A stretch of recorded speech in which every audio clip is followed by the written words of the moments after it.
This week we play GM in a brand new episode of Strong Arm Sports Podcast.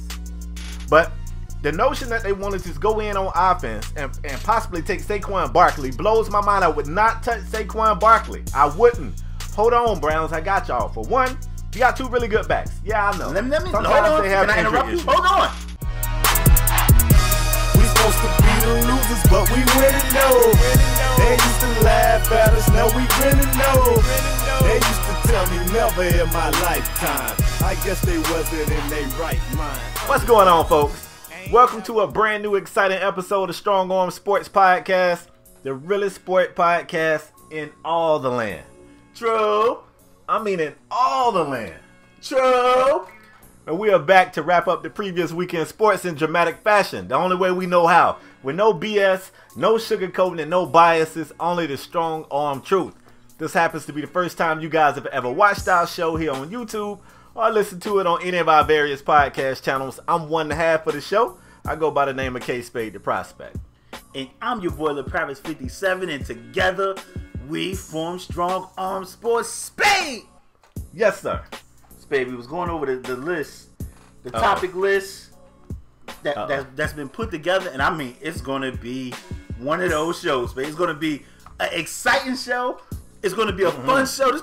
Spade, I think this may be one of our most fun shows so far in this early 2018. And I mean, I feel like I love all our shows, but I feel like this is going to be a more fun show early in 2018. So you ready to start this off? I want to start in the NFL. I know that's where you know I want to be. That's where we're going to start. Of course. We're going to start there, but we're going to have some fun. First, we're going to I want to kind of get your thoughts on something, Spade. If you guys didn't know, Johnny Manziel is in the news again. Did an interview. I like to say, you know, when a player trying to get back in the league and stuff, they like to do the chitlin circuit is what I call it. They go on this little campaign of doing a bunch of interviews at a bunch of different various places. I'm pretty sure this won't be the last interview we see of Johnny Manziel coming up in the near future. Johnny Manziel did an interview and he came out and he said that he's bipolar, and that may have played a part with some of the issues he had in the NFL. Spade. Yes. I gotta get your thoughts on this. Johnny Manziel says he's been diagnosed bipolar and he's taking the medication. Should this even be a story? Should this be a thing? For sports media? I mean, just for sports media, fans, all of us. Well, like, I'm pretty sure Johnny Manziel hasn't been the first guy diagnosed bipolar. We know Brandon Marshall has been one of those guys that's been adamant about mental health in the NFL, and he's kind of made a stand. He had some issues earlier, but he seemed to turn his around. Like Johnny Manziel, do we believe it? First of all, let me start there. Well, here's the dangerous thing. You don't want to come out and be like, I don't believe this, I don't believe that, because then you'll get attacked by the people who want to bring awareness to mental health. Mental health is definitely something that's real. It affects a lot of people. Whether or not it affects Johnny Manziel, I don't have any proof, one way or the other. So I'm not going to go that route. What I'm going to say is, I think some of the biggest issues that Johnny suffered with, some of the biggest reasons why he's no longer in the league, has nothing to do with his mental health. Now, I'm going to assume he's talking about some of these incidents with the law. It was just a year ago, I think he was guilty of allegedly open hand hitting a female and dragging her by her hair and throwing all that other crap. Yeah, but I mean, that was a year ago. He was already out the league. Like maybe not studying the playbook and being at the club all the time. To me, that don't sound like bipolar stuff right there. That just sounds like I don't take this serious. Maybe I'm a little entitled. I think I'm better than everybody else. I think I'm Booby Miles in the movie Friday Night. This is God-given. I ain't got to put the work in. So I feel like the biggest thing that hurt him on his growth or his journey or whatever you want to call it was his own self-entitlement. He felt like he was supposed to get all these passages. And I mean, I don't know, man. If you're asking should we care, I don't. Okay. I mean, now I'm not going to say that Johnny don't deserve another chance. I mean, I don't even know, is this Johnny's second chance? Like, he may have already had his second chance because he was wilding out in college. He's already had a few chances. But, I mean, a lot of people don't get as many chances as Johnny has already gotten. So, if he makes his way back to the league and he still got the skill, fans, like, we'll come back in droves. That's what we do. But in the meantime, like you said, this is a PR move to me right now, and I could not care less. I couldn't. I'm in agreement with you, and I just want to say this: we don't give other players the benefit of the doubt. We don't know what a lot of players be going through. Deal with. You know what they be going through, deal with. Even personally, like within their family, we just only really care about. I'm gonna say most people only really care about what the player, the effect they have on the team playing. So we don't give other players the benefit of the doubt and be like, oh, I've seen people saying, oh, well, this will explain a lot. If Johnny is bipolar, then this would explain a lot. He should absolutely get another chance. We don't know what Vince Young was going through. He got he's been adamantly stating, I want to come back to the league. And, I mean, Vince Young has been non-existent. We don't know what type of mental health or mental issues he's been dealing with. And 9 times out of 10, most people don't care. They don't care. So, I feel like we giving Johnny Manziel the benefit of the doubt that he is telling the truth. We would hope that somebody wouldn't lie about something as serious as mental health, being bipolar or not being bipolar. We would hope that he wouldn't lie about that. But I feel like it's more of a ploy now because allegedly, I'm doing quote fingers, allegedly, he's stopped drinking, he's been sober, he's trying to get back in the league. I hope this isn't just a ploy to get his ass back in the league because it's real people out there suffering with this real issue, and it affects many people that's really having trouble dealing with this. So I hope he wouldn't use being bipolar as a wanting to guilt trip people and being like, okay, he has bipolar, let's give him another. He's bipolar, let's give him another chance. I hope he's not using it for that. I'm gonna say if he's been diagnosed allegedly and he's taking the medication that he does have it. But I don't think that should be a reason that a team be like, okay, let's give him a shot because we know this. If you want to try him out. If he's good enough to play on your team, let him play. And hopefully he doesn't mess up because, like you said, we on like chance 3 right now. So I mean, that was part of the reason why he slipped in the draft. It was mean, Johnny Manziel, we've been telling Johnny for about 3-4 years, get your shit together. Together, right? Yeah, I agree. My mom got this saying that I like. She says, one of the reasons why you're supposed to treat everybody with respect when you out in life is because every single person you walk by, they dealing with some war or some battle you don't know anything about. You know what I'm saying? Like, even people we walk by in everyday life, we don't know what they dealing with. They turn around and do some crazy shit. They not going to be treated any differently.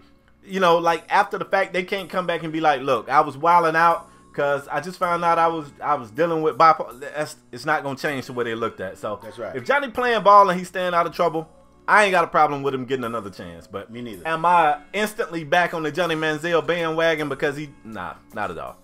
Me neither. Let's move forward, bro. Since you want to start this show in the NFL, I got some news that I think you're going to be hype about. I think the listeners are going to be hype about. Okay. And look, this happened right around the time we was recording last week's show. So it possibly could have snuck in last week's show. But since it didn't, we got it this week, man. Some big names just made it in the Canton, Ohio, the NFL Hall of Fame. Look, man, people was turning on the waterworks. I got a chance to see Randy Moss shed some tears, man. Randy Moss, Mr. Straight Cash, homie, was crying. Look, it was dope, man. So, LaParis, I know you got the names. I only know a few people.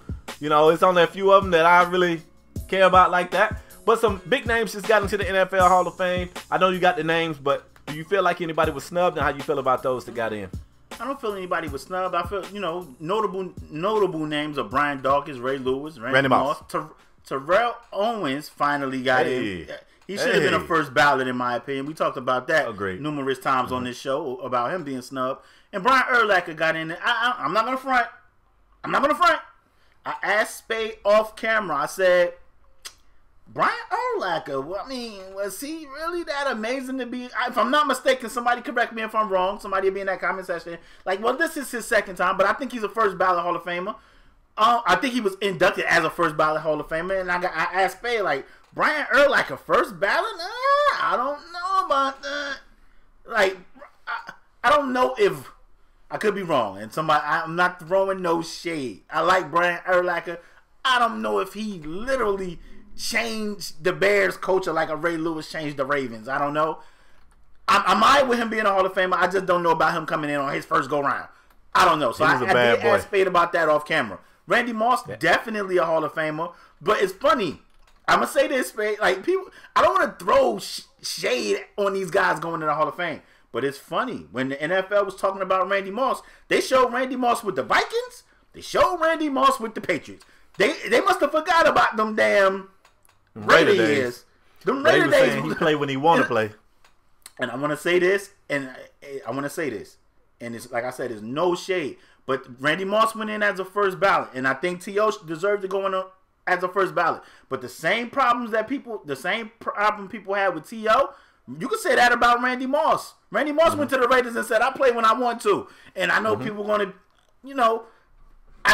say Terrell Owens. He pretty much blew up every damn team he was on. That's what they're going to say. He had issues with every team he was on. But Randy Moss, I mean, he had some issues in Minnesota. Pulling down the pants. Raiders, we don't even remember Raiders Randy Moss. We don't remember that guy. And something got Randy Moss up out of New England. What got Randy Moss out of New England after having that big year? They had a big year, went undefeated, went to the Super Bowl, and something didn't work out. Randy Moss didn't want to leave, but New England was like, we've had enough of Randy Moss. And they let him go. I'm just saying. I definitely think all these guys deserve to be in the Hall of Fame. I'm just saying, if you want to punish T.O. for something, then why not punish Randy Moss? It's because people like Randy Moss and people don't like T.O. I was just about to say, all I'm saying. Moss was just more likable. But at the end of the day, one of the biggest things that we always said on this show is, getting into the Hall of Fame, it shouldn't have anything to do with your personality and whether or not you're likable and how many friends you got. Let's not take it back to high school and make it class president and make it a damn popularity contest. If you went out there and you did work and you got the numbers, put them in there. Stop playing. It's not a game. I agree. Yeah, man. Your boy Urlacher was the real deal, though. I know you was asking, was Urlacher really that dude? Urlacher was that dude, bro. I mean, I always kind of felt some kind of way because this guy went from safety to backup. Urlacher, that's not it. That's not it. He was that dude. He was. Okay, he was. Yeah, Ready to move on? Yeah, we can move forward. I want to say Ray Lewis, right? Did you say Ray Lewis? I mean, we already know. Come on, Spade. It's Ray Lewis. Come on. I'm just making sure you gave Ray his props. Spade is Ray Lewis. He's a. They gotta. I'm gonna tell you what they gotta do about the thing in here. I'm my dogs in the house. Spade, I'm gonna tell you what they gotta do, bruh. They gotta put a minute restriction on Ray Lewis' speech. We don't want to. He gonna take us to church. He gonna take us to church. Yeah, so because Ray about to go in there and talk forever. Yeah, he is, man. I already know a guy. Ray Lewis probably gonna go last. He's probably gonna go last. I'm just making sure you said Ray Lewis, bro. We can go ahead and move forward. We know he's a hurricane. Ray Lewis was amazing. He was amazing. I didn't even know that. This is news. Probably. To me. I don't. Spade. Can we argue? Can you argue Ray Lewis being the best back of all time? I don't think so. Huh? I said, can anybody argue Ray Lewis not being the best back of all time? Oh, I thought you were saying you couldn't argue him being the best middle backer of all time. No. I'm saying he is. Can anybody argue that he's not? Let me rephrase it. You could make the argument. I mean, we some younger guys when it comes to the Dick Butkus era and stuff like that. So, I mean, I don't know. Back then, they was killing folks with leather helmets. I mean. Dick Butkus definitely did not have a leather helmet. But yes, I get your point. But no, Ray, I don't know how. Even if you don't have Ray being the greatest middle backer of all time, if he ain't in your discussion, then you probably just got a problem with Ray Lewis. And the more he talked, the more I can understand you having a problem. Is another guy like Mike Singletary, maybe? Like Mike Singletary was a But you know what's crazy? Mike Singletary, his name never gets mentioned in that doggone debate, which bothers me because Singletary was a stud. But when people talk greatest middle backers of all time, rarely do you hear Mike Singletary's name come up. That's true. And the crazy thing is, they'll say Dick Butkus. Or we'll hear an older name like a Ray Nitschke, like guys like that. Yep.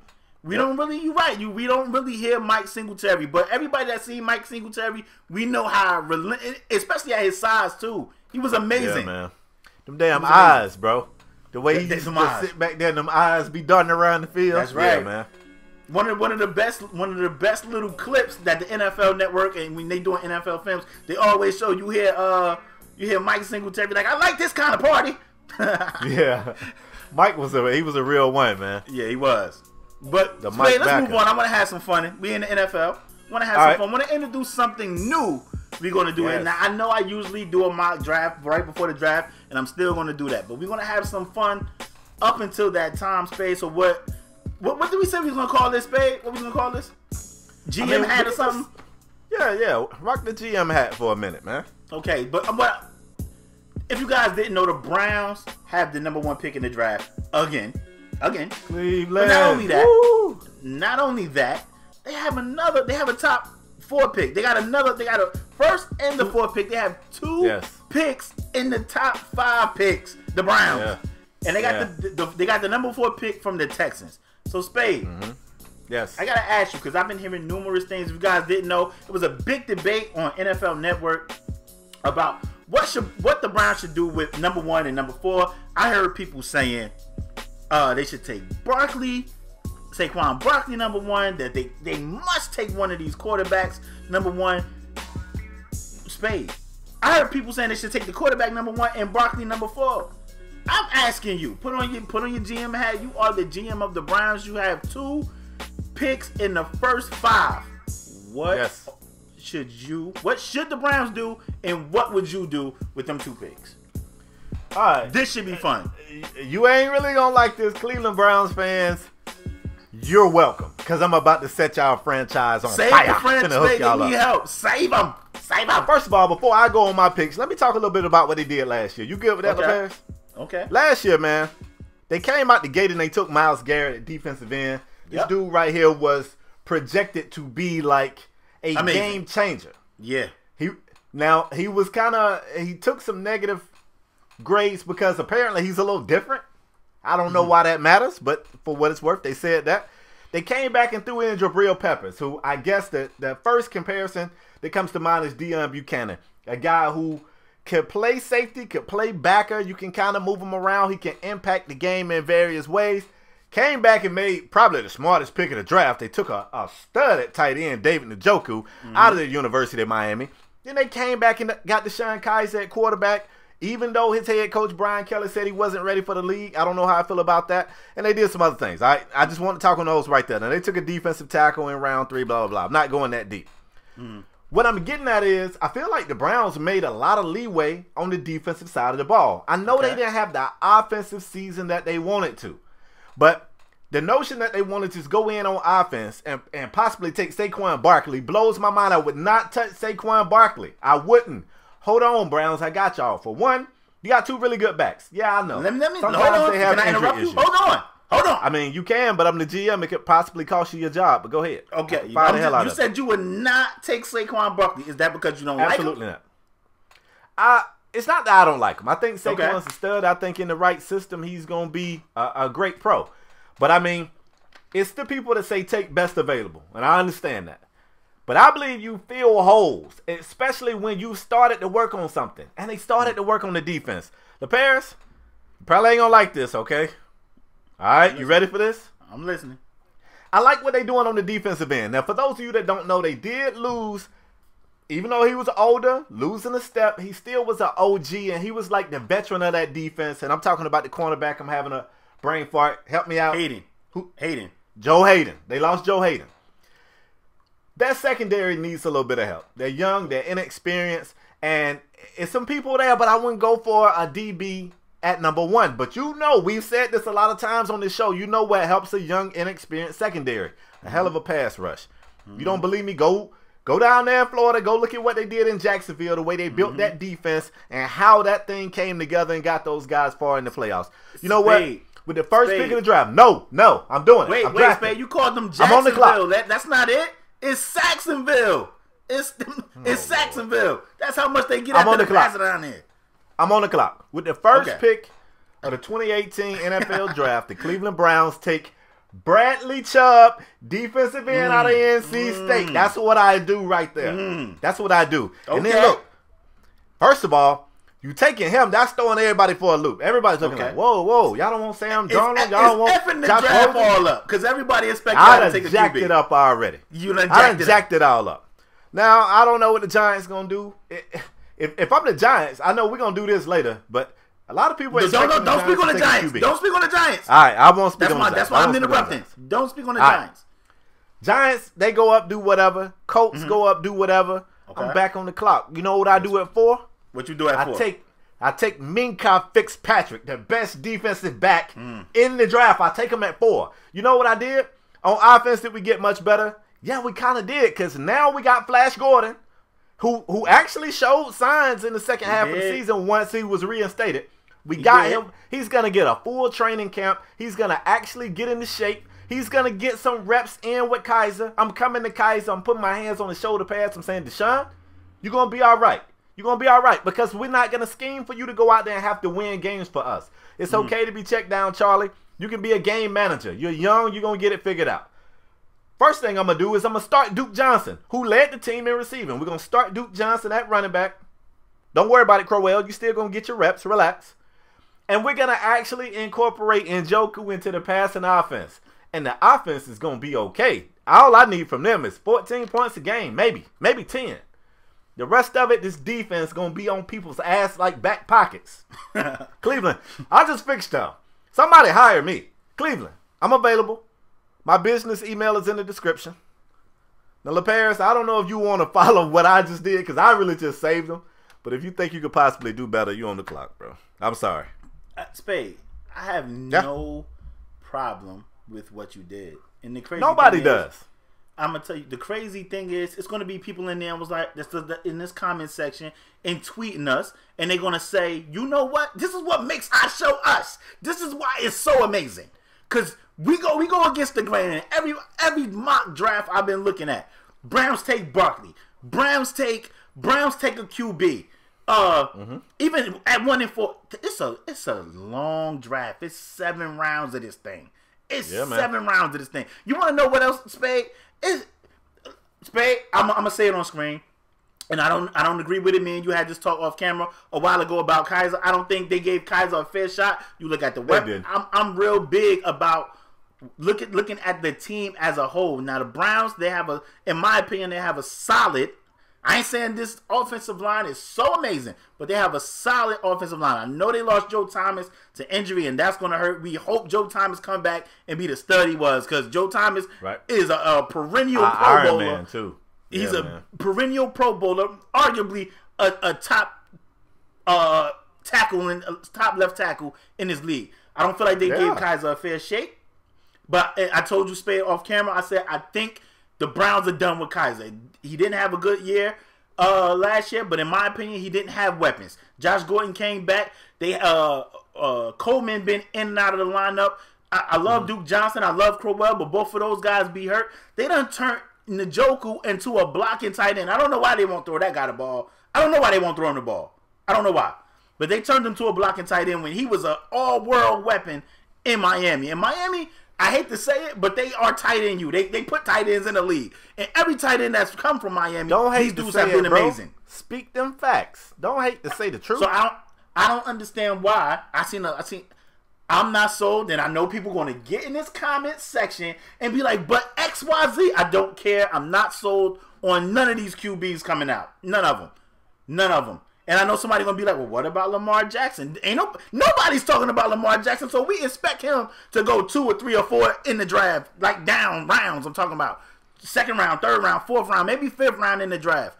And I'm saying, you may slip up and pick a guy.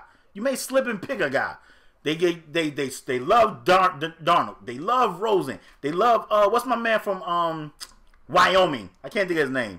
They love the kid from Wyoming. I think it's Josh Allen, ain't it? Allen. They love Allen.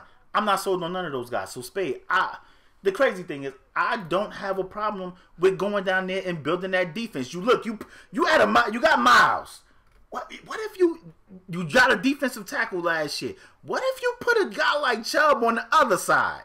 And now not only can you Jacksonville, these dudes interchange. I think the only guy that played a ton of snaps was Calais Campbell, who they got in free agency. But them other guys are in and out of the lineup. Everybody, 10 sacks, 8 sacks, 7 sacks. A bunch of guys are interchangeable. What if you get it? Spade, they got Jamie Collins. I don't know if they're gonna bring Jamie Collins back, but they got Jamie Collins. You add a DB that you let you know, a guy that's reportedly, I'm doing quote fingers over here, reportedly the top DB in the draft. You add that guy. It's reported that the Colts will take Chubb. So not only do you take Chubb, number one, who's going to get after the quarterback? You got Miles. You drafted a defensive tackle. The Browns, if guys didn't know, I'm saying it. I'm telling you, they had one of the top rush defenses already this year. Yep. They had one of the top rush defenses. You had a guy that can get after the quarterback to go along with a full year Miles, because Miles started off, he was hurt. He was hurt early. Mm-hmm. You get Jabril Peppers another year. You get some DBs. I'm telling you, they can turn this thing around, Spade. But I think keep a revolving door at that quarterback position the way they've been doing. I mean, they over the past 20 years they probably had 30 quarterbacks. This shit is insane. It's insane. Yeah. And let's say you take one of these quarterbacks. What if he don't work out? What if he's another Tim Couch? Well, I mean, come on. You add some weapons. I don't feel like they gave Kaiser a fair shot. You add some better weapons. I can see the Browns, if they build it right, I can see them turning this thing around. And turning this thing around may not be a playoff berth. It may be 8-8. But for the Browns, when you've been going winless, that's a plus. That's going in the right direction, in my opinion. Now let me ask you this. Go ahead. Now they got Emmanuel Ogbah on one end. They got Garrett on the other end. Do you feel like it's a situation where they feel like, I know Garrett probably can't play inside. You think Ogbah could play inside, or you think Chubb could? Or is it a situation where they go, what I'm saying, I like what we got on the end. I like Ogbah too, Spade. I like that kid. I'm just saying, what's wrong with having an interchange? Everybody fresh. Jacksonville interchange them dudes. Exactly. They interchange them dudes. And you can move these dudes around too. You can move them around. I'm not saying make them an interior. Yeah, man. Come That's on, what man. I'm saying. Come on. I think I just saved in my Browns fans. I know it's 3 of y'all. I think Mutt Guru was like one of them. Yeah, Mutt Guru. So Browns fans, if you out there, let me know, man. Do y'all want them to take another quarterback? Let me tell you what I would do. If you wanted to go quarterback, I would rather get one of these free agent guys, man. I would, because it looks like they don't like Kaiser. So I would rather go free agent. Kirk Cousins, AJ McCarron. I would rather go one of those guys than go get a rookie QB. I don't know. That's me. I'm not sold, but they may be higher on these guys than I am. But I'm not sold on none of these guys. They're expecting to go in the first round. I feel you. I feel you. Kirk gonna cost whoever touch him. It's gonna cost you. I'd rather you pay Kirk Cousins than have to go back to the drawing board in 2 years when whoever you draft don't pan out. I mean, I feel you. Ain't no guarantees either way. But I'm with you. I mean, at least we seen Kirk. We seen Kirk. You get Kirk or Josh Gordon. And one thing we know about Kirk Cousins, he love the tight end. So when Njoku finna eat. You ain't never lied. So Njoku better get ready, because you getting targeted a lot. I think Njoku only was targeted like 58 times all of last season. Which is like they had weapons. Crazy. You only get that guy the ball with an inexperienced quarterback. No, those was targets. He only had about 30-something catches. And it was only targeted because they act like they had other weapons. Like Josh Gordon came at the end of the year. What other weapons you had? Corey Coleman was in and out of the lineup. Duke. Yeah, Duke. Yeah. That clearly, Duke damn near had 100 catches. Come on, man. Crazy. Shit. We can move on, bro. I just want to know, Browns fans, talk to me in the comment section. Let me know. What the Browns have 2 picks in the first 4. What should the Browns do? They cannot mess this up again. They can't. They can. But I mean, they can. I'm just saying. Hugh, we hoping they don't for your sake, Hugh. Because if they do, you out of the job again, man. And then it's a revolving door, and that's why they're the Cleveland Browns. That's the reason. Absolutely right. Enough of this. Let's go talk about the NBA. We'll talk Giants next week. We'll talk Giants next week. Maybe. We will. We might not. Because right now we're talking about the association.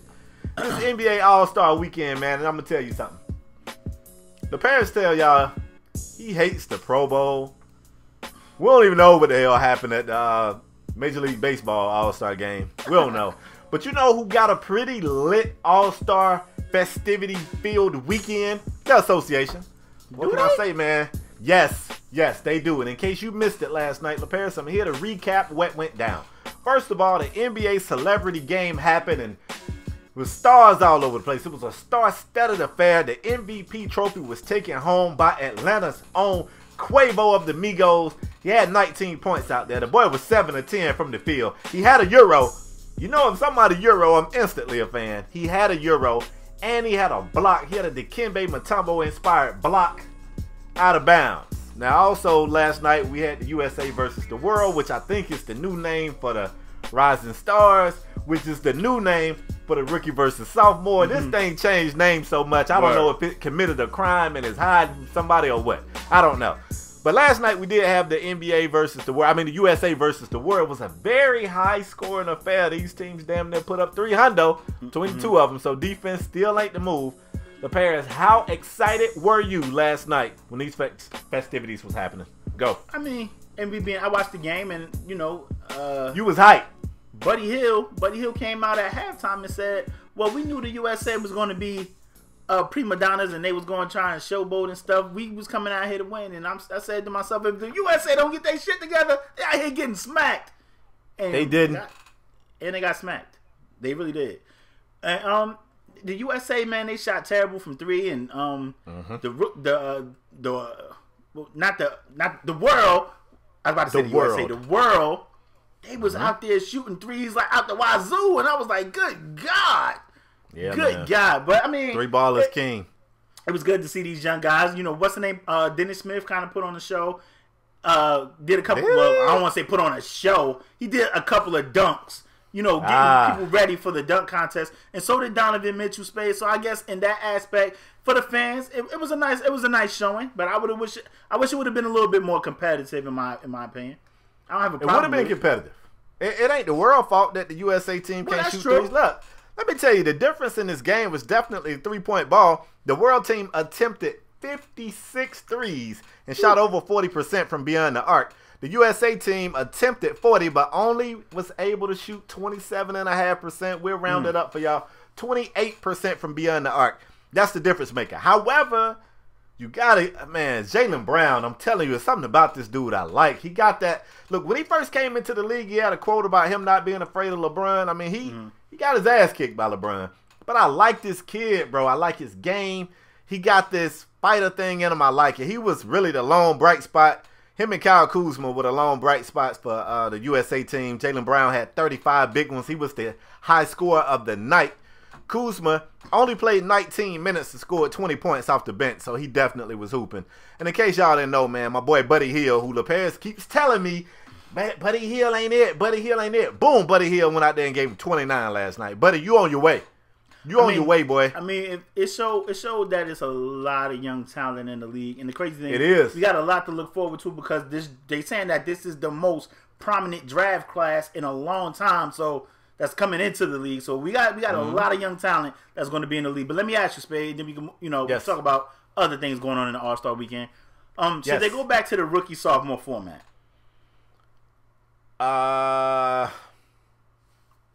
No. I want to say no too. After the USA got smacked like this, they gotta redeem themselves.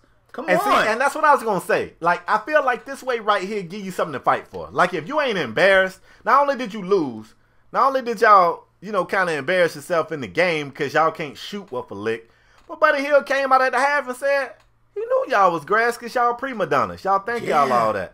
That's what the game needs. You need a reason. You need to be looking for. Look, the incoming rookies need to be like, shit, that ain't gonna happen to us. Word. I'm not getting out. I'm not gonna go out there and get that work. Now you getting me excited, bro. Now I'm excited because last night I was like, the association gets it. NBA, we here. Y'all get it.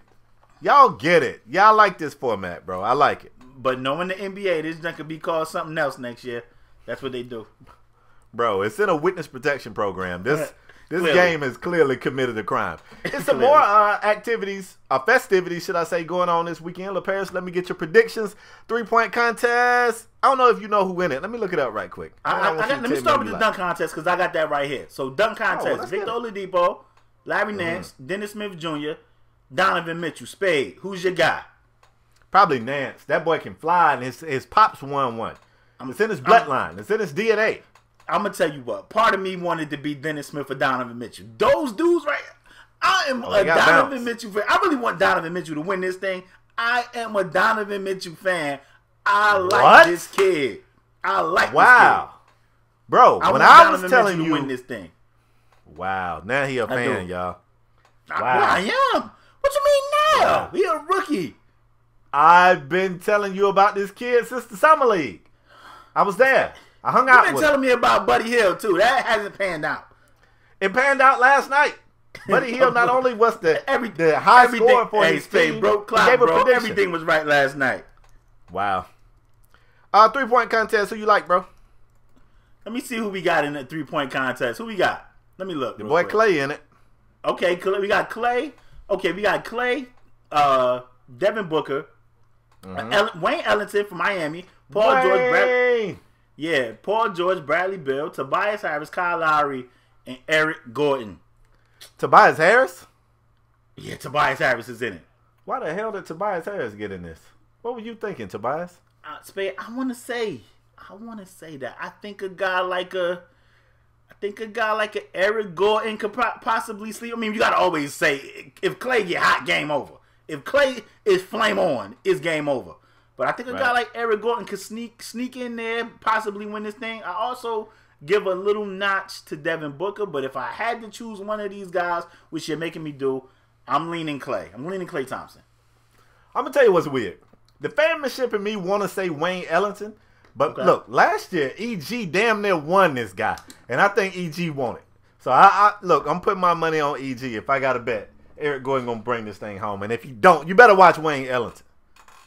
I don't know if Wayne Ellington is a set shot guy. A lot of time when I watch the Heat games, and I'm gonna spend a lot of time on this, but a lot of time when I watch the Heat games, I see him coming off these screens and he just jacking like off a screen. Why you don't want to spend a lot of time on it since we talking about a Heat player? I mean, because it's a Heat player. I'm just saying. Am I right or am I wrong? Is he a stationary? Nah, you're right. I mean, I think this is more definitely a. I think it's more suited for a guy that's like stationary, like a Clay, like a Eric Gordon, guys like that.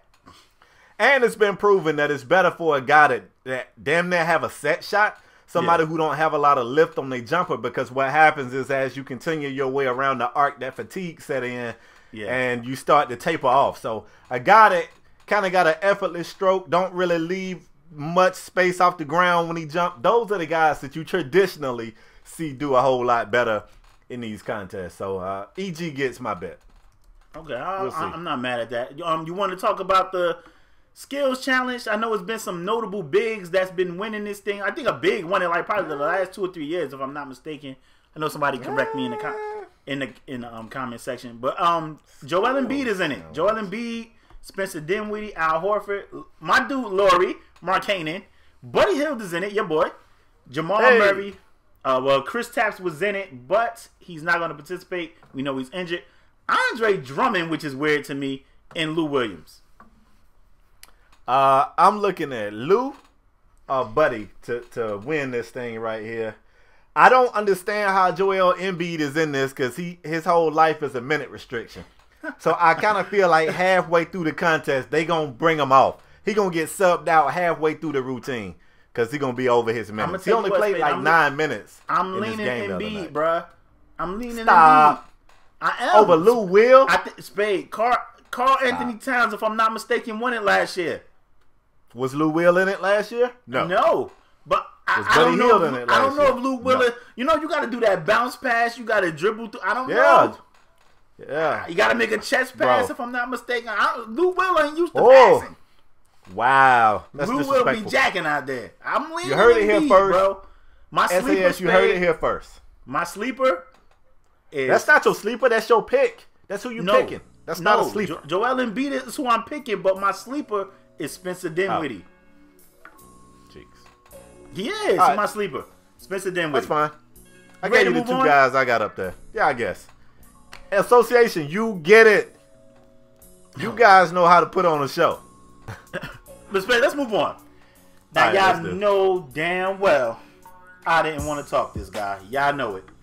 But he just finds himself in the news every week, every month. This guy's in there. And I'm talking about Lavar Ball. If you guys didn't know, Lavar Ball came out over this past week and said, when Lonzo deal is up with the Lakers, if the Lakers don't sign Jello and Melo, then we go into the team that's going to take all three of them because both of these guys are going to be in the league and they all going to play together. And if the Lakers don't want to sign both of these guys, then Lonzo ain't going to sign back with the Lakers. Spade, talk to your stepfather. What's going on? LaVar, if you don't sit your $5 ass down. God, bro. I like LaVar. LaVar's a genius. I cape for LaVar, but this one right here, I don't like it. And I'm going to tell you why I don't like it. Don't ever, ever, ever think you're more valuable, that you're bigger than the league and these big old heads that actually write the checks out. You're not. We've seen people be blacklisted from this league before. They ain't forgot how to do it, fam. They still know how to blacklist people. Go ask Colin Kaepernick. They still know how to blacklist people. Don't get your son blacklisted. Look, man, if you get 2 out of 3 of your sons in the league, that's a win. That's 67%. That still puts you in the Father of the Year nominations. You're there. You don't have to be this asshole to try to get all 3. And he don't even want all 3 in the league. He want them to be teammates. I feel like it's an unrealistic expectation.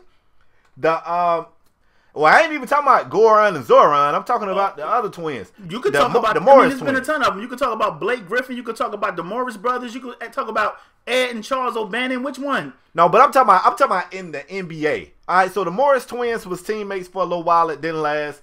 The Dragic brothers was they was teammates for a while in the league. It didn't last. It is not going to last. It's not going to work. And I'm not dumb enough to think that LaVar Ball can strong arm Magic Johnson and the Lakers into doing this. I really don't like it. LaVar, I'm gonna need you to stop. You don't do this to your boy. Have a seat, man. And Have a seat. Tell you what the league will do, Spade. And I'm not saying this blacklist is what the league this is shit known out the for. Ball brothers. I'm gonna tell you what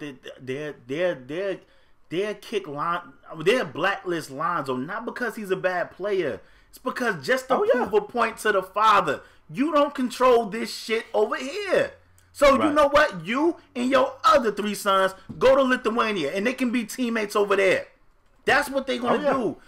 Spade, I got to ask you, like, I hear a lot of people saying Lonzo ain't going to say this and that to his father because he don't want to be disrespectful. But is it disrespect when it can potentially hurt your career? You don't got to be like, Dad, shut your dumb ass up. You ain't got to say it like that. You could just be like, Pop, what is you doing? Like, what are you doing? You know what you gotta wonder? Go ahead. We always assume, as members of sports media, we assume that LaVar rules with an iron fist and he's forcing these boys to do this shit. What we gotta wonder is if they on board with it. And I'm telling you, Lonzo, if you are on board with it, this is something I urge you not to do. It is not going to go in your favor. I promise you. You ain't the first hooper that's had some brothers that wanted to be in the league or wanted to be teammates with him. It's not going to go well for you, bro. And I like you. I like the whole family. But this one right here, this is a bad plan. And if I'm Magic, before it's even contract renegotiation time, I'm not even talking to LaVar because he don't play for my organization. I don't give a damn what he's saying. I'm bringing Lonzo into my office, and I'm like, Lonzo, I'm looking square in his face like this. Don't try this shit. It is not going to end well for you. I'm telling you just like this. I like you. You the face of the franchise. I see you having a great, prosperous career here. Do not try this shit your father's talking about. Don't try me. Don't try my gangster. Because I'm Irvin Magic Johnson, and I get your ass out of here. That's what I'm telling you today. Or you say, try me and see what happens. Or, try me if you want and see what happens. I'm telling you. Because I'm talking to him today, bro. I ain't even letting this brew. People respect Magic around his league, and if you don't think Magic can pick up that phone and say, look, this is what's going on, and people ain't gonna be like, we got you, Magic, we got you. I don't like it, man. And I don't like it, man. You're probably gonna have 2 sons in the league, bruh.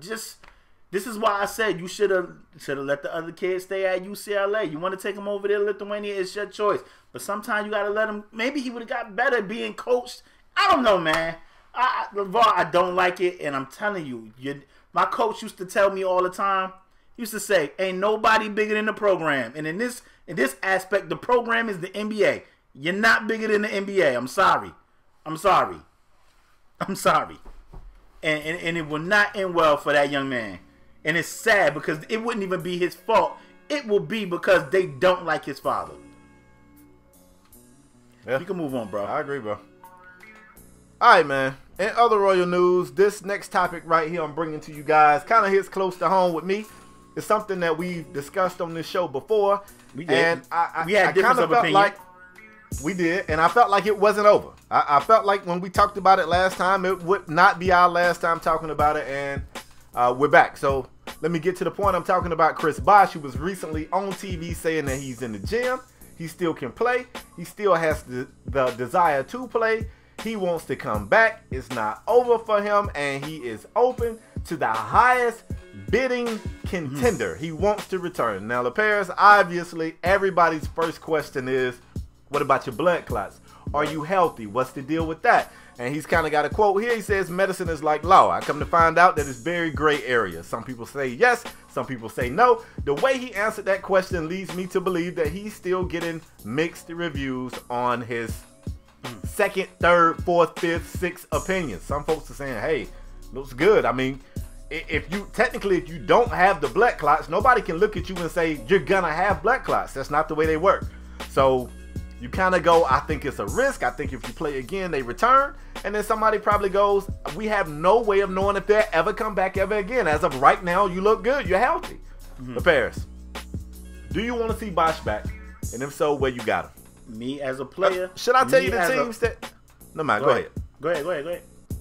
I was going to say, he's got some teams here. His list, Rockets, Warriors, Raptors. Those are the top 3 teams on his list. Oh, Lord. Not the Warriors. Notice the Cavs was not there. Not the Warriors. Jesus.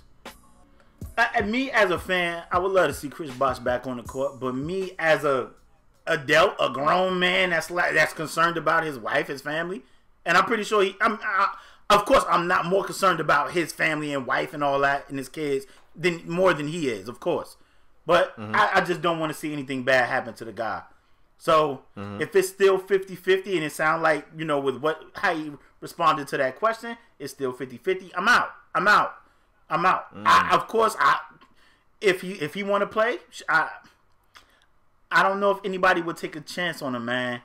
But let's just say Chris Bosh do come back. If he was to pick a team, I would rather see him with the Rockets than the Warriors. I don't want him with the Warriors. Big facts. And Spade, we talked off camera, and I said, why not, would he join the Cavs? Why not join the Cavs? Maybe playing with LeBron is worse than what we think. Why not add the Cavs? I damn sure don't want to see him with the Warriors. So if I had to pick a list from that team, I don't see the Raptors, even with Bosh, beating LeBron in the East. So I at least want him to be able to compete. And his best chance of competing would be with the Rockets. I think with a Chris Bosh, I think they can potentially put up a fight if we get the right James Harden in the playoffs. I feel like they can put up a fight against the Warriors, and that can be a 7-game series that can go either way. I do not want him to join the Warriors. Please, Bosh. Wait. What? Go ahead. Holla. You said with Bosh, you think they could potentially put up a fight with the Warriors? Yeah. Man, let me tell you something. With Bosh, they get Golden State the hell up out of here. Oh, I don't know, They might be better than Golden State today. They might be better than Golden State today. Spade, I don't know, bro. I just think Golden State is bored. I think they at the dog days of the league. They at the dog days of the league schedule, and I think they like, man, I really don't. We know we're gonna go to the playoffs. We already know. I think when them bright lights come on in the playoffs, I think they'll be ready. Now I know they've been struggling lately. I think they are at that same spot when we look at LeBron. Like, what is LeBron doing? And you notably, because you the NBA guy on here, you tell me, man, LeBron don't care. He in the Eastern Conference. He already know what's up. And I think that's where the Warriors is at. Now, I do think the Rockets are good enough to compete right now. I do. But I think you add Bosh, I think it can go either way. I think right now with the roster that the Rockets have now, I still pick the Warriors. I still pick them. All right, let me ask you this. You got Chris Bosh. No. Let me take him out the equation for a minute. Let me put him in the corner. You got Bosh in the corner. You got Trevor Ariza in the other corner. You got James Harden saucing somebody up, and he driving to the basket, and the defense crash on him. He could throw it to the right and hit Ariza. He could throw it to the left and hit Bosh. If you the defense, who you afraid to leave? Bosh or Ariza? Bosh. I'm not leaving Bosh. I'd rather leave Ariza. Facts. I just feel like, look, let me get to that. First of all, let me talk about this 50-50 thing, because I know that's the big one. Everybody is so concerned about Chris Bosh, and that's dope. That's love. Nobody want to see nobody down the court. I understand that. I understand that. But what I'm wondering is, are people really that concerned with Bosh? Are they that concerned for Bosh? Or is it like are they protecting themselves? Like, I don't want to see a disaster, so I don't want to see a disaster. Don't get me wrong. I don't want Chris Bosh to be hurt. I definitely don't want the worst. I don't even want to say it. I don't even want to speak the worst for Chris Bosh. But if it's 50-50, ain't that our odds anyway? That's our odds anyway. It's a 50-50 chance we don't wake up in the morning. That's true. Tomorrow ain't promised to us. So that's if true. I'm Chris Bosh, if I got a 50-50 chance, I want to live my life, bro. And that's always been I don't want anything bad to happen to Chris Bosh. Let me make sure I say that here. But I feel like if this man's passion is hooping, he got a 50-50 chance. Yeah, I'm hard-pressed to not let the guy play. Now, I do understand from the team's perspective, do you want to pay this guy that possibly might not be able to perform? And they're not thinking about Chris Bosh going to get hurt, or even worse, they thinking Chris Bosh going to start playing. If the blood clots return, he's gone, and that's our cap. That's money we paying to a guy who ain't here helping us. I'm not saying they don't care about Bosh, but they are also paid to protect the bottom line. That's another part of their job description, not just to be everybody's friend and be concerned about their well-being. They got to make sure that their money is going to productive members of the team, and I understand that. But I'm going to tell you this right here. Now, I am a Miami Heat fan. That's my squad. Yep. But I like what the Rockets are building, and y'all know I'm a James Harden fan. The Rockets was all in on Bosh anyway. If y'all don't remember, when LeBron James left Miami, the reason why Miami basically gave Chris Bosh LeBron's contract, they just whited out LeBron's name and wrote Chris Bosh down, because they was about to lose Bosh to the Rockets. The Rockets was in on Bosh back then. And I think it was another time that the Rockets was also in on Bosh. So I think if Bosh was healthy and he lands on that Rockets team, whoa, I think they might be the best team in the West. Let me ask you this, Spade. You don't think sometimes somebody got to protect them players from themselves? It's been a lot of time players play. I know for a fact I played with a concussion. I know. Now I know. I didn't know then, but now I know. But you don't think sometimes you got to protect the player from himself? They'll go out there. They'll be like, yeah, I'm fine, just because they want, that's what a player does. You don't think sometimes you got to protect the player from himself?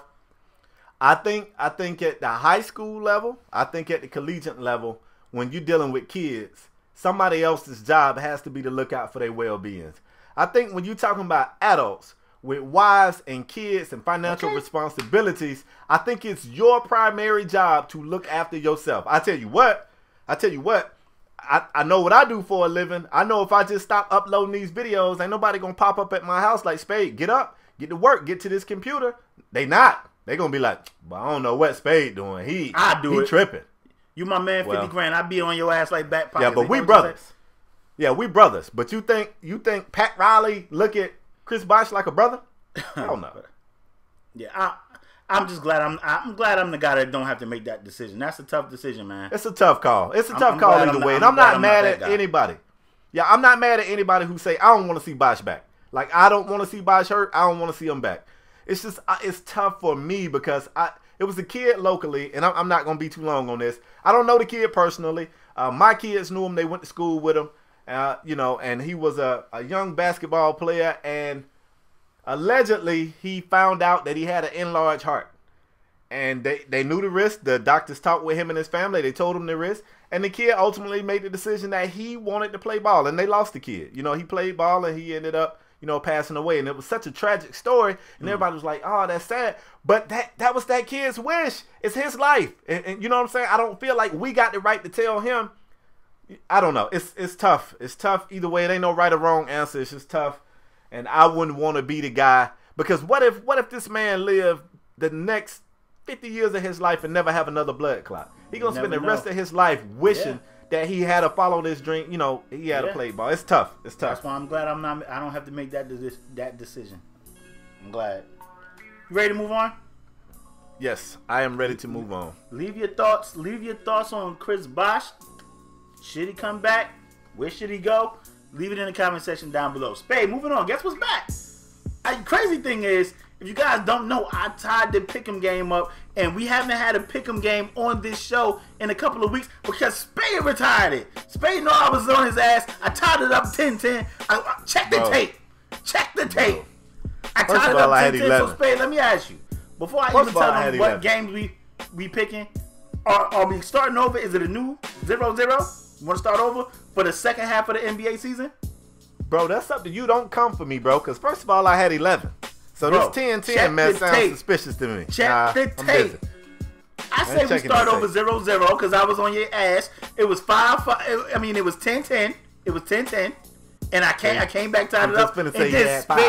And then Spade retired this joint and got it up out of here. Check the tape. But Spade, are you good with making it 0-0 for the second half of the NBA season? Yeah, because I'm going to win anyway. Have I ever lost one of these seasons? This is what we're going to do. What I thought. We're going to need the supporters to leave who won in the comment section every week. So if Spade win a game, it needs to be Spade 1-0. If I win a game, it needs to be LaParis 1-0. If it's a tie, it needs to be I can't count. Spade, you be trying to play your boy and don't say I'm gonna be coming back. And I came back and tied it 10-10. I came back. You ain't win a game in a long time. 10-11. I stopped caring. I'm tired of winning all the time, bro. Well, we starting over. So now it's a new season. All right, so for the Pick'em game, it's All-Star Weekend, Spade. Let's have some fun. It's All-Star Weekend. Okay. And we got Team Bron versus Team Curry. And I'm going to tell you right from the gate, your boy is going Team Curry. Spade, that means you got Team Bron. So talk. Whoa. First of all, I might want Team Curry too. Why, Spade? Don't just tell me who I got, bro. All right? I'm going Team Curry. Me too. No, I'm just kidding. I want Team Bron. But you don't get to tell me who I got. I choose. So you want, all right, you're going Team Bron. So ladies and gentlemen, yes, this is the start of a new Pick'em game season. Spade's going Team Bron. I'm going Team Curry. Leave who, I think Spade, I think by the time they see this, I don't think this game would have be, is going to be played already. So leave in the comment section, who do you have winning the Pick'em game this week? Leave it in the comment section down below. Can I ask you a question? Go ahead. Why the hell did you take Team Curry? Because LeBron got team injury. He got team injured. Goodness, everybody from Bron team is hurt. They out there with the replacements. Sheesh. They got a team full of guards. Yeah, give me Curry. And I think they got Al Horford, if I'm not mistaken. Shit. No, sir. Al Horford over there with you, first of all. Is he? First of all, Al Horford over there with you. Oh, so that's first and foremost. Who they got over there? Don't worry about who we got. What we got is a win. We're going to start this thing off 1-0. KSpadeTheProspect. Pick'em Game King. The champ. The people's champion. Right where I left off. Okay. Let's end this thing, man. Last segment of the show today, man. We call this segment the Strong Arm Performer of the Week. Listen, last week I did tweet the previous week's winners. They was happy. They ain't reply to the tweet, but they hit my DM like, yo, I'm ecstatic that I won this award. So we're going to keep that going. We call this segment the Strong Arm Performer of the Week. It is a very prestigious award in podcast land. It is given away twice a week. Once from me, once from that guy over there. We give it to a male or female who raised his or her level of play to ensure that their team got the victory. You ever get one of these, put it on the top shelf. If you win an SP, put that shit on the floor. Put that down there. Ain't nobody care about no SP. You get a Strong Arm Performer of the Week, you put it up high. You know what I'm talking about? The Paris, who's your Strong Arm Performer of the Week and why? Don't drop the ball on this, bro. I'm giving mine to a guy that's one of the best young bigs in the league, man. And that's none other than Nikola Jokic. Nikola Jokic. Jokic played 33 minutes, babe. He had 30 points, shot 11 of 14 from the field, had 15 boards, 17 dimes, 2 blocks, and a steal. He did have 8 turnovers, but he led his team to a 134-123 win over the Bucks. But that's not it, Spade. Jokic had a triple-double in the first half in 16 minutes. He had a triple-double. Good God. And for that performance right there, Jokic, you are my strong arm performer of the week. Nikola Jokic, he's a beast. That's pretty good. He had a triple-double against the Spurs, too. Did you know beast, that? Babe. Why you didn't talk about the game against the Spurs? Because I hate the Bucks. And they gave up the triple-double in the first 16 minutes of the game. First of all, you don't have no reason to hate the Bucks. I got no reason to hate the Bucks. They in our same division, Spade. What do you mean? I was waiting on you to pick this game against the Spurs so I could tell you that Laverne gave him 26 and 11 right back. So his defense looks subpar. But I guess that's fine. Let me tell you who really deserving this week, bro. I could easily get this to James Harden, who's just deserving night in and night out. He is this season's MVP by a long shot. Yeah, Spade, is he going to win it? But that's not who I'm giving it to. Is he going to win it, though? Probably not, because they hate on guys with nice beards. You know? I live that. I go through it. But let me tell you who I'm giving mine to. I'm going to tell you his numbers. His numbers is okay. You know, I've seen him do better. You know, this is a light night for him. 37 points, 8 dimes, 8 boards, you know, in a win against the Oklahoma City Thunder. I'm talking about LeBron the King James, but better. Let me tell you why he's my strong arm performer of the week. Because he said, this ain't working. Get him out, get him out, get him out, get him out, and give me 4 strangers. And he took them strangers. He took the stranger danger. He went on the road and won 2 games on the road against good teams with strangers. Huh? For that performance, LeBron James, you are my strong arm performer of the week. I see you, boy. I see you back in the finals this year. I'll see you back. I don't have a problem with Bron, man. You know I like Bron, man. I'm a Bron fan. Do you? And the crazy How many times have you ever given Bron the award, LePass? That's what we want to know. Numerous times. And the crazy thing is, people said that LeBron was kind of point shaving to get them other dudes out of there, so he can get, especially with seeing Bron turn up like this. He's been turning up the past couple of games since he got these guys. He's been turning up. So people were saying Bron was point shaving. And also, shout out to LeBron for saying, I'm not going to just dribble no ball. I'm more than an athlete. Shout out to LeBron for saying that to Shorty on Fox News that overstepped her damn boundaries. How about you report on the news? How about that? Put her back in her place, Brian. That's right. Yeah, how about you report some news? How about that? Send her back to... Oh, my bad. I was going to go too Before I close the show, you got anything else to say? Yes, bro. I want to tell these people that they have been leaving reviews, LePass. Did you know that? Yes, they have. They've been leaving reviews.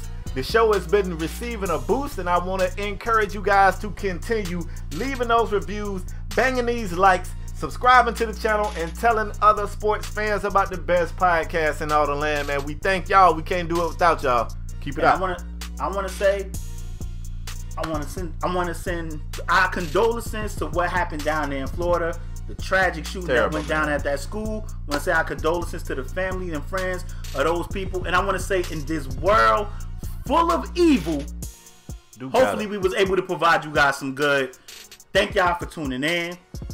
I'm going to close the show right now, Spade. I want to say, we want to thank you guys for your continued support. As usual, if you new here, hit the subscribe button. If you're a regular here, hit the like button. It's also a little bell up there. You can click that bell. It sends you a notification right to your mobile device to let you know every time a new episode of Strong Arm Sports have been uploaded. If you don't want to see 2 dudes talking in a box, that's okay. We got audio podcasts everywhere. SoundCloud, PodOmatic, iTunes. We are everywhere. I want to thank you guys for your continued support. Enjoy the All-Star festivities. Spade, I know you and me both will be tweeting our ass off during this situation tonight on Saturday, as well as tomorrow during the Team Brown versus Team Curry. So tweet us. Everything is in the comment section. Everything is in the description. We cannot thank you guys enough for your continued support. We'll see you guys next episode. We out. Peace.